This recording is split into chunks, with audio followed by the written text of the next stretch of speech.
So this video is a review for Chapter 3, and I'm going to go over these questions listed here from the study guide section at the end of the chapter. The first question we're going to look at is number 5. Question number 5 is graphing some exponentials. You're graphing 2 to the x and also 2 to the x minus 1.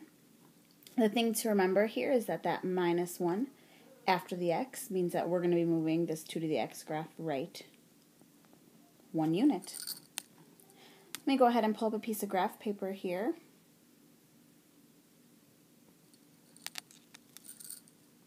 And we will go ahead and start graphing. So we'll draw an x and y axes here.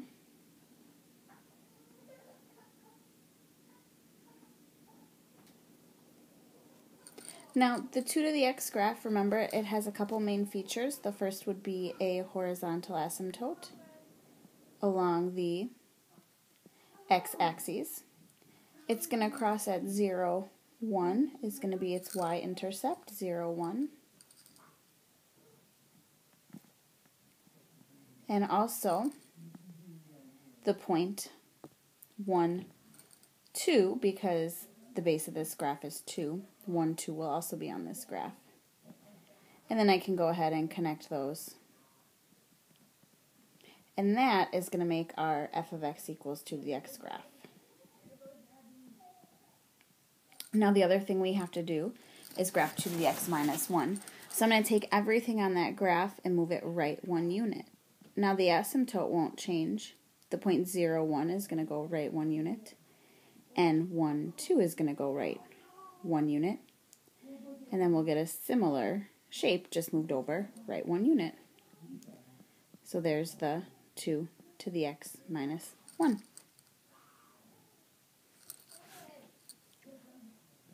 Number 6 is going to be very similar. Only now we're graphing 3 to the x, and also we're graphing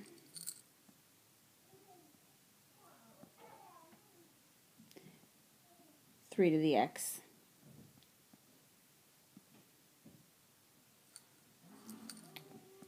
minus 1.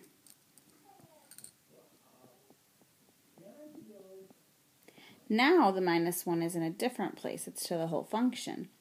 So this minus 1 is going to be sending our graph down 1 unit. So let's go ahead and take a look and see what that's going to look like. So once again, we'll draw an axis here. Now for 3 to the x, we're going to have still that asymptote. The point 0, 1, and 1, 3 this time. And we get that shape there. And that's for 3 to the x. Now we need to do the same thing, only this time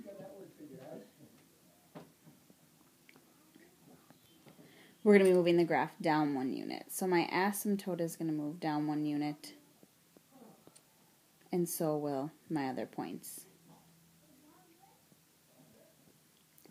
And then we'll get the graph that way. So there's your 3 to the x minus 1.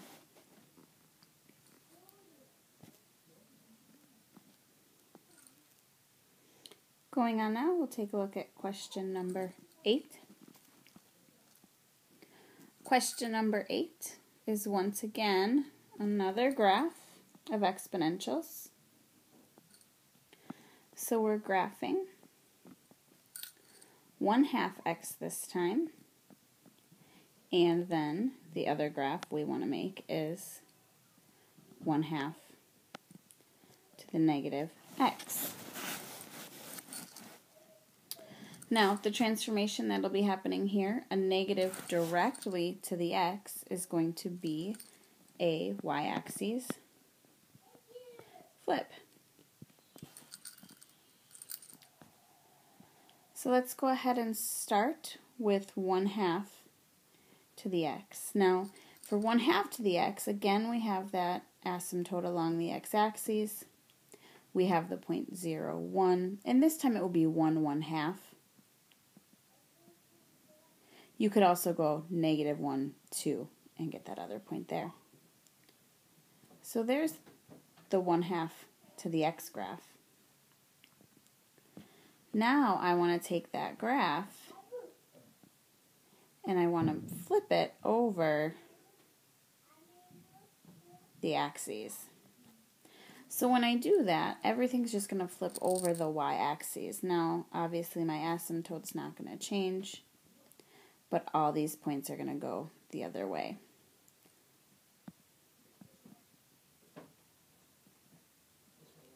And I can draw that graph in. And there's 1/2 to the -x. All right, now we're going to jump ahead to question number 21.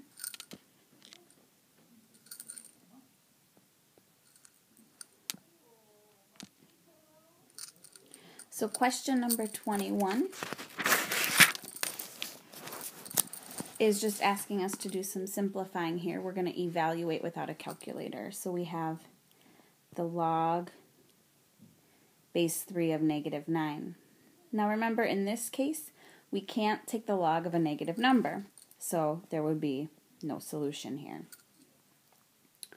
For question number 29, similar type of question, again, evaluate without a calculator. We have the log base 3 of the log base 8 of 8. Now remember, the log base 8 of 8, this part right inside here, this means 8 to what exponent equals 8, and the answer there will be 1. So I can take this one step down and say the log base 3 of 1. Now, 3 to what equals 1? The answer is 0. So the final answer here would be 0. Let's go on to question number 39. Question number 39 is going to be some more graphing. This time we're graphing logarithms. So we have f of x equals the log of x.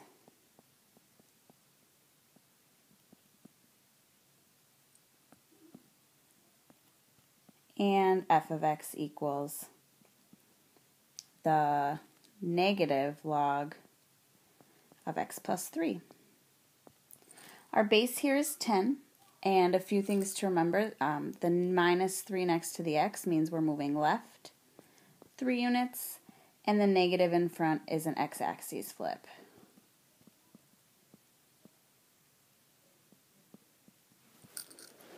So now let's go ahead and make our graphs.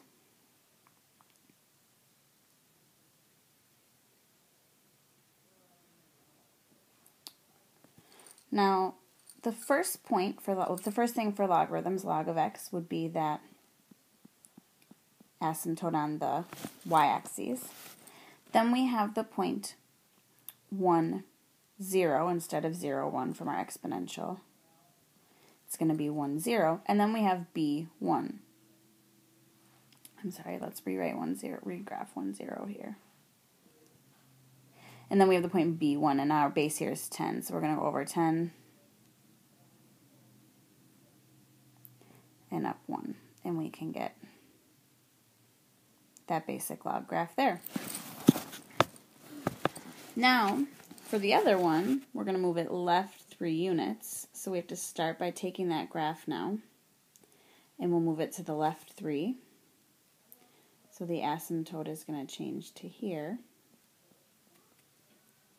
1, 0, left 3 units.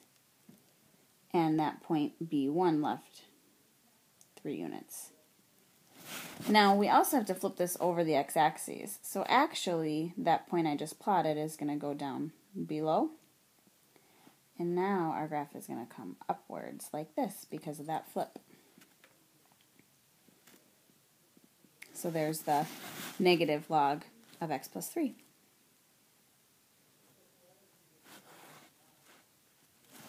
So now going on to some domain questions.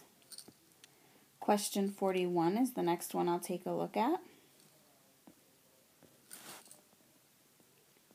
Question 41 is asking for the domain of this function here. Now remember, for domain, you can't take the log of a negative number, so we take the thing we're taking the log of and set it greater than 0. If I take away 5 from both sides, x has to be greater than negative 5.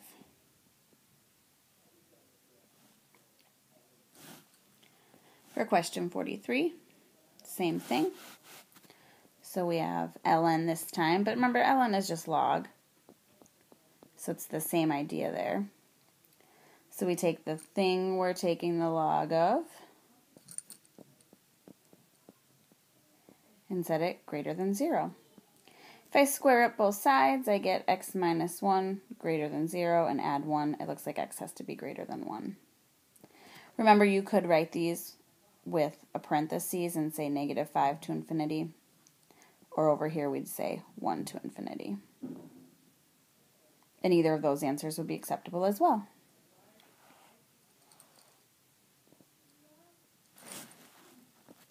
Moving on to question 50. Question 50 is expanding logarithms, so this is using our product and quotient rules. So looking at this first question, I see a product there. So I'm going to switch this into 2 logarithms, this time being added. Now there's 2 things I can do here. Log base 6 of 36, remember that means 6 to what power equals 36, and it would be 6 squared. So I can rewrite that as a 2. And on this second piece, I'm going to bring my 3 down. So I'd have 3 times the log base 6 of x. And that would be the final expansion. Question number 52 is going to be very similar, only this time we're also going to include a quotient in there. So we have xy squared over 64. So the first thing I'm going to do is split this up with the quotient. So we have xy squared minus log base 2 of 64. Now, looking in my quotient, after that I have a product, so we're going to split those up with the addition rule. Log base 2 of x plus log base 2 of y squared. And I want to do a little evaluating here. 2 to what exponent equals 64? And let's see. It would be 2 to the 6th power. And then the final step here would be to bring that 2 down into the front. And so that's going to leave us with log base 2 of x plus 2 log base 2 of y minus 6.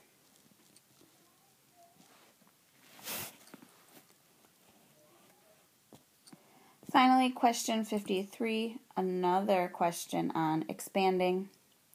This time it's with an ln, and we have the cubed root of a quotient, x over e. Now the first thing in this case we're going to want to do is bring this cubed root down in front. Remember, when you do that, it turns it into the 1/3 exponent, x over e. And now we no longer have that cubed root over everything. Now, the next thing I see is this quotient. The big idea to remember here is that that 1/3 will be in front. So we're going to have the ln of x minus the ln of e. And it's going to be 1/3 in front of both of those. Now, we can distribute the 1/3 in. So we're going to get 1/3 ln of x minus 1/3 ln of e. And remember, the ln of e simplifies to a 1. So really that's just going to stay as 1/3. And that would be the final answer here for our expansion.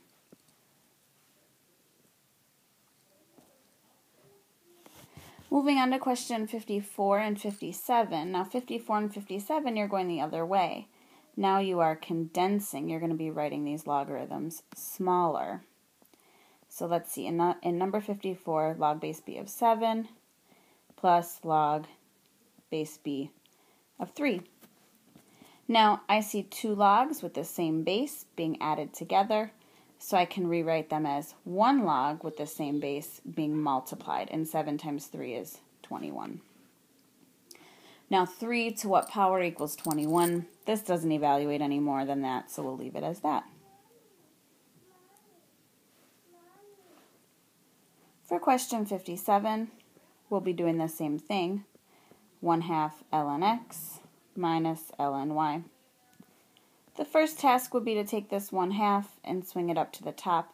Now remember, when you rewrite that, it's going to be ln of the square root of x. The 1/2 exponent is the square root, minus ln of y. These have the same base because they're both ln. Remember, that just means log base e. This time there's a subtraction, so it looks like now we're going to write this as a quotient. So ln of the square root of x over y would be our final answer. The last question we're going to look at is number 73. Number 73, we're solving this log equation, the log base 4 of 3x minus 5 equals 3. Now, I don't like logarithms in my equation. I want to get rid of it, so I'm going to go ahead and use that log loop idea and say 4 to the third power equals 3x minus 5. So now 64 equals 3x minus 5, and I can just solve from there. Add 5 to both sides. 69 equals 3x, divide by 3, and x equals 23. Now remember, you're going to want to check that answer. If I take 23 and put it in for x, we're going to get 3 times 23 minus 5.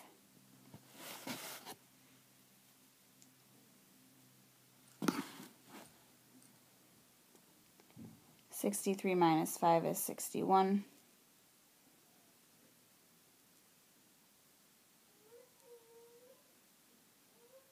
Try that again.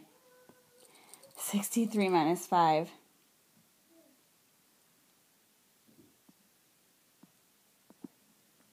How about we start that over, that checking part?